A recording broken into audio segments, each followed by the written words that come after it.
எனது வாழ்க்கையாவது ரிஸ்க் எடுக்கலாம், நான் புதிதாக நீ பார்ப்பதற்கு ஒன்றுமில்லை.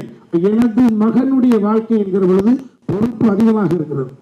என்னன்னா நான் ஒரு கதை எழுதி கொடுத்துட்டேன், ஜெயிச்சிட்டு சொல்லக்கூடிய வகையில் இந்த படைப்பை எனக்கே பிரமாணப்படுத்தி காமிச்சாப்ல.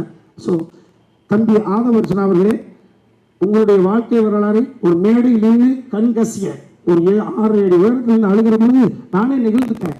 உங்களுடைய பெரியம்மா திலகவதி அம்மா எங்களுடைய எனக்கு அம்மா மாதிரி, உங்களுடைய பெரியம்மா பிள்ளை ஆமாம் தயாரிப்பாளர், அந்த அவருடைய தயாரிப்பாளருடைய படத்தில் நாங்கள் நடிச்சிருக்கோம். சமுத்திரக்கணிக்கு ஃப்ரெண்டு, எனக்கு அவருடைய தம்பி நட்டிக்கு ஃப்ரெண்டு, உங்கள் அண்ணன், இவ்வளவு விஷயங்கள் இருக்கிறது.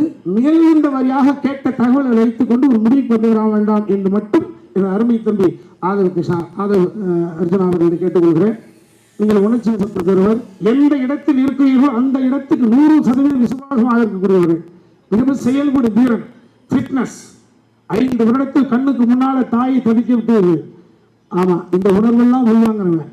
ஸோ நான் யாரை பற்றி கேட்டாலும் பதில் சொல்ல முடியும், அவ்வளவு ஆய்ந்து பார்க்கக்கூடிய இடத்தில் இருக்கிறவன். அன்பு தம்பி அவர்களே, ஆதவ அர்ஜுனா அவர்களே, நீங்கள் சங்கடப்படக்கூடிய வகையில இந்த படம் ஒரு 100 அளவு கூட இருக்காது. ஆச்சி மசாலா, எந்த சமையலும் ருசி தேடும் ரகசியம் 20 ரூபாய்.